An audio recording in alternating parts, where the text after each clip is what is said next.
Daily Bangla news এবং daily media network YouTube চ্যানেলে আপনাদের সবাইকে স্বাগত। এক নিম্নচাপ চলে গেল আজ শনিবার 20 তারিখ। আজ নিম্নচাপের প্রভাব প্রায় বলতে গেলে কেটেই গেছে পুরোপুরিভাবে এবং মেঘলা আকাশের সঙ্গে রোদও দেখা গেছে। কিন্তু আগামীকাল 21 তারিখ রবিবার আরেকটি নতুন নিম্নচাপ অর্থাৎ ঘূর্ণাবর্তের সম্ভাবনা এবারে ফের বঙ্গের ওপরে চোখ রাঙাচ্ছে, যার জন্য সকাল 8টা AM আগামীকাল থেকে কিন্তু আবারও বৃষ্টির সম্ভাবনা। 21 তারিখ রবিবার থেকে নতুন ঘূর্ণাবর্তের ফলে নতুন করে বৃষ্টি আরম্ভ হতে চলেছে দক্ষিণবঙ্গের অধিকাংশ জায়গায়। দেখাবো পরবর্তী 10 দিন পশ্চিমবঙ্গ, বাংলাদেশ, ত্রিপুরা, অসমের কোথায় কোথায় কতটা বৃষ্টি হবে। এই নিম্নচাপের পরে আরও কোনো নতুন নিম্নচাপ আসবে কি না, আরও বাংলায় টেম্পারেচার কতটা নামবে জানতে হলে ভিডিওটিকে বিনা স্কিপ করে শুরু থেকে শেষ পর্যন্ত দেখতে থাকুন। ভিডিওটি ভালো লাগলে লাইক করবেন এবং ভিডিওর নিচে একটি লাল কালারের সাবস্ক্রাইব বাটন আছে, ওটাতে ক্লিক করে দিয়ে অবশ্যই পাশের ঘন্টির চিহ্নটা প্রেস করে দিয়ে আমাদের সঙ্গে থাকবেন। যে চলুন বন্ধুরা ভিডিওটিকে শুরু করি এবারে। তো এখন চলে যাব আমরা এই মুহূর্তের আপডেটে। এই মুহূর্তের আপডেটে কি আছে? এই মুহূর্তের আপডেট অনুযায়ী আমরা পশ্চিমবঙ্গের ওপরে কোনো বৃষ্টি দেখতে পাচ্ছি না, বাংলাদেশের ওপরেও কোনো বৃষ্টি দেখতে পাচ্ছি না, অসমের ওপরেও কোনো বৃষ্টি নেই, ত্রিপুরার ওপরেও কিন্তু কোনো বৃষ্টি নেই। শুধু জব্বলপুর মধ্যপ্রদেশ সাইডটাতে কিন্তু আমরা দেখতে পাচ্ছি কিছু কিছু জায়গায় বৃষ্টি রয়েছে। এরপর আমরা যদি এটাকে একটু এগিয়ে নিয়ে যাই, এগিয়ে নিয়ে গেলে এখানে আমরা দেখুন আগামীকাল মোটামুটি আজ রাত্রেবেলার মধ্যে কোনো বৃষ্টি থাকবে না। আর এই যে এই প্রভাবটা দেখুন, ঘূর্ণাবর্তটা কিন্তু আসবে আগামীকাল রোববার 21 তারিখে পৌঁছাবে। তো তারপর আমরা যখন রাত্রি 3টে AM যাচ্ছি, রাত্রি 3টে AM কিন্তু অনেক জায়গায় বৃষ্টি চালু হয়ে যাবে অর্থাৎ আগামীকাল, যেখানে পুরুলিয়া, বাঁকুড়া, দুর্গাপুর, রঘুনাথপুর, আসানসোল, বাগারো, চিত্তরঞ্জন এই সমস্ত জায়গাগুলিতে হালকা বৃষ্টির আমরা কিন্তু সম্ভাবনা দেখতে পাচ্ছি। একই সঙ্গে জামশেদপুর, জাগুদ্দা, তারপর যে তারাই, বলরামপুর এই সমস্ত জায়গাতে হুড়া সাইডটাতেও আমরা কিছুটা কিন্তু বৃষ্টির সম্ভাবনা লক্ষ্য করতে পারছি রাত্রি 3টে AM থেকে। এটা কিন্তু দক্ষিণবঙ্গের জন্য। তারপরে বৃষ্টিটা আস্তে আস্তে করে এগোতে পারে। এগিয়ে এগিয়ে এটা দেখুন এখানে কোন দিকে হবে, কাটোয়া, বোলপুর, গুসকারা, সোনামুখী, দুর্গাপুর সাইডটাতে পৌঁছবে। তারপর এটাকে যখন আমরা আবারও একবার প্লে করে নেব, প্লে করলে আবারও দেখতে পাচ্ছি দেখুন এখানে একটু একটু করে এই সাইডের যে প্রভাব সেটা কমজোরি হবে এবং এই দিক দিয়ে দক্ষিণ দিক দিয়ে কিন্তু বাড়তে থাকবে দক্ষিণ পশ্চিম সাইডে, যেখানে ঝাড়গ্রাম, খড়গপুর, মেদিনীপুর, চাকুলিয়া, বিনপুর, শিলদা, গোয়ালতর, রায়পুর এবং রানীবাঁধ সমেত বিভিন্ন আশেপাশের জায়গাগুলিতে বৃষ্টির পরিমাণটা কিন্তু একটু হলেও বাড়বে। তো সেখান থেকে আমরা যদি এটাকে আবার একটু প্লে করি, প্লে করলে দেখুন সকাল 7টা AM এর মধ্যে বৃষ্টিটা আরেকটু বাড়বে। বাড়ার ফলে এখানে যেখানে পাঁশকুড়া, কোলাঘাটে বৃষ্টি ছিল না, 7টার সময় গিয়ে পাঁশকুড়া, বালিচক, খড়গপুর, কোলাঘাট, ঘাটাল, কেশপুর, চন্দ্রকোনা, শালবনী, গোয়ালতর, আমলাগোড়া এই সমস্ত সাইডগুলোতে কিন্তু আমরা বৃষ্টির যে সম্ভাবনা সেটা কিন্তু লক্ষ্য করতে পারছি। এটা কোথায়? রোববার 21 তারিখে। তো আশা করি আপনারা বুঝতে পারছেন। এরপর এটাকে যদি আমরা আরেকটু এগিয়ে নিই, অর্থাৎ 7টা থেকে আরেকটু 8টার দিকে যাই, তাহলে দেখুন সকাল 9টার মধ্যে কিন্তু কলকাতা দিকেও বৃষ্টি আরম্ভ হওয়ার একটা চান্স রয়েছে, যেখানে কলকাতা, নিউ টাউন, পানিহাটি, ব্যারাকপুর, মাসাত, জঙ্গলপাড়া, সিঙ্গুর, চন্দননগর, দাসঘরা, পান্ডুয়া, রানাঘাট, শান্তিপুর, মেমারি, কৃষ্ণনগর, মন্তেশ্বর এই সমস্ত সাইডগুলোতে আমরা বৃষ্টির যে সম্ভাবনা সেটা কিন্তু লক্ষ্য করতে পারছি। তারপর এখান থেকে যদি আমরা আরেকটু এগিয়ে নিয়ে যাই, আরেকটু এগিয়ে নিয়ে গেলে দেখুন বৃষ্টিটা আস্তে আস্তে হয়ে পশ্চিমবঙ্গ হয়ে বাংলাদেশে প্রবেশ করবে সকাল 11টা AM। সে সময় আমরা যেটা দেখতে পাচ্ছি বাদুড়িয়া, তাকি, নিউ টাউন হয়ে এদিকে চন্দননগর, কাঁচরাপাড়া যেমন ছিল তার মধ্যে হাবড়া, বনগাঁ, চাকদা, রানাঘাট সমেত শান্তিপুর, বাগুলা, কৃষ্ণনগর এই সমস্ত সাইডে বৃষ্টি হবে। একই সঙ্গে একই সময়ে বাংলাদেশের চুয়াগাছা, বাগেরপাড়া, যশোর, বসুমতী মোড়, বসুন্দিয়া মোড়, অভয়নগর, কালিয়া, গোপীনাথপুর এই সমস্ত নড়াইল এই জায়গাগুলোতে কিন্তু বৃষ্টির যে সম্ভাবনা সেটা তৈরি হচ্ছে। তো এটাকে যদি আমরা আরেকটু এগিয়ে নিয়ে যাই, আরেকটু এগিয়ে নিয়ে গেলে দেখুন আস্তে আস্তে করে কিন্তু বৃষ্টিটা পশ্চিমবঙ্গ থেকে কমবে এবং বাংলাদেশ থেকে আস্তে আস্তে করে কমতে থাকবে। তারপর এই প্রভাবটা কমে যাবে গিয়ে, কিন্তু উপকূলেও কিছু কিছু জায়গায় কিন্তু আমরা বৃষ্টির সম্ভাবনা 21 তারিখ অবধি যেটা সেটা কিন্তু লক্ষ্য করতে পারছি। এরপর 21 তারিখের পর যখন আমরা 22 তারিখ অর্থাৎ সোমবারের দিকে প্রবেশ করলাম, 22 তারিখে কি বৃষ্টি থাকবে একবার যদি আমরা এগিয়ে নিয়ে যাই, 22 তারিখে রাত্রি 1টা AM আমরা খড়গপুর, বেলদা, গোপীবল্লভপুর, কৈশোরী, নয়াগ্রাম, বালি এবং পিংলা এই সমস্ত সাইডে কিছুটা বৃষ্টি কিন্তু দেখতে পাচ্ছি।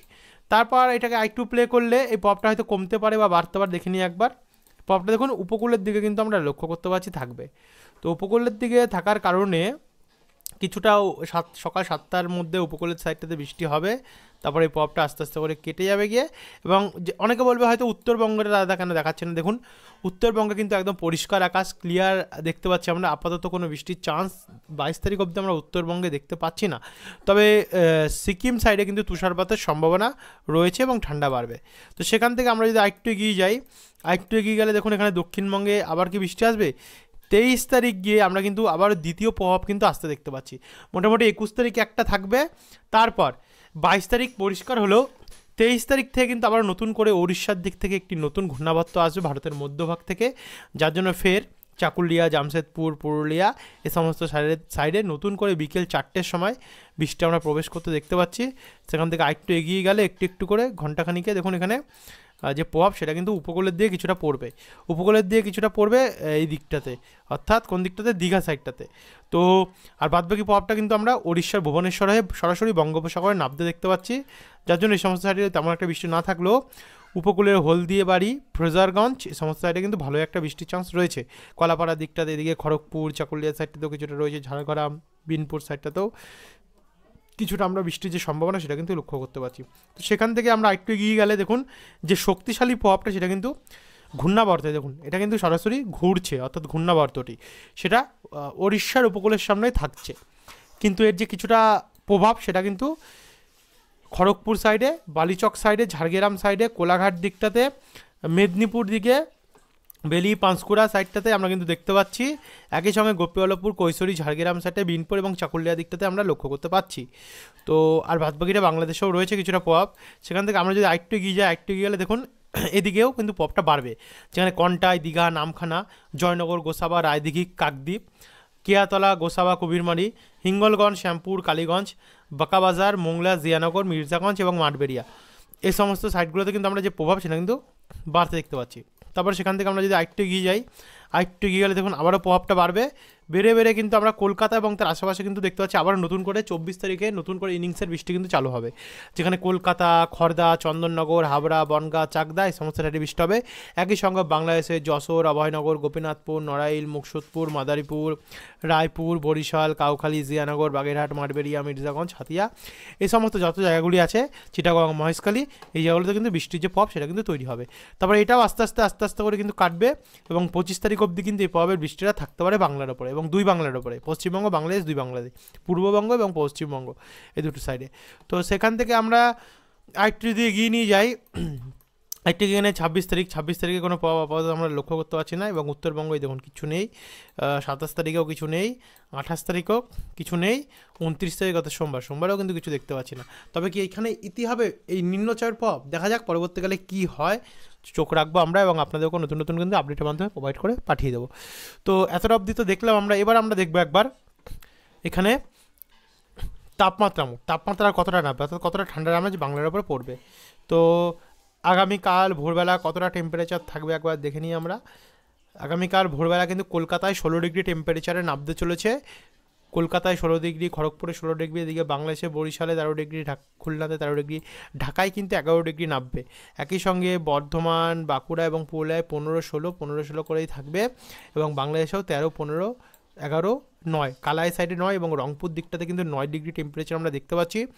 মালদার দিকে 10 ডিগ্রি থাকবে, শিলিগুড়ি, আলিপুরদুয়ার এর আশেপাশে কোথাও 10, কোথাও 11, দার্জিলিং সাইডে কিন্তু 2 ডিগ্রি টেম্পারেচারে নামছে এবং কিছু কিছু দার্জিলিংয়ের সাইডে কিন্তু তুষারপাতের 0 ডিগ্রিতে নেমে যাবে, অর্থাৎ তুষারপাতেরও কিন্তু সম্ভাবনা রয়েছে। তো মাইনাসের দিকেও চলবে কোথাও কোথাও, সিকিম সাইডটাতে এদিকে আমরা দেখতে কিন্তু পাচ্ছি, অর্থাৎ এদিকে শিলং সাইডটাতে তুষারপাতের সম্ভাবনা মাইনাসে নামবে, মাইনাসে কি নামবে 0 ডিগ্রিতে হচ্ছে, অর্থাৎ শিলং সাইডটাতে, মেঘালয় দিকটাতে, যেখানে কিন্তু কড়া ঠান্ডার আমেজ কিন্তু এবারে পড়বে এবং ত্রিপুরার দিকটাতে গেলেও 12 ডিগ্রি, 13 ডিগ্রি, 11 ডিগ্রি, 9 ডিগ্রি কুমারঘাটে 9 ডিগ্রি কিন্তু টেম্পারেচার আমরা দেখতে পাচ্ছি, অর্থাৎ ভালো কিন্তু ঠান্ডার প্রভাব এবারে কিন্তু মানুষ পাচ্ছে। এবার গরম কবে পড়বে এটা হচ্ছে সবথেকে বড় কথা, এখন অবধি গরমের কোনো বার্তা পাওয়া যায়নি, চারিদিকে শুধু ঠান্ডায় প্রকোপই দেখা যাচ্ছে, জানি না কবে থেকে গরম বাড়বে। যদি কোনো গরম বাড়ার এরপরে আপডেট থাকে অবশ্যই কিন্তু আমরা আপনাদের কাছে প্রোভাইড করে দেবো। তো বন্ধু এখনকার জন্য এতটা আশা করি বুঝতে পারলেন, আবার আসবে পরবর্তীকালে নতুন আপডেটের সঙ্গে, যদি কোনো পরিবর্তন থাকে আপনাদের কাছে তুলে ধরবো। ধন্যবাদ বন্ধুরা।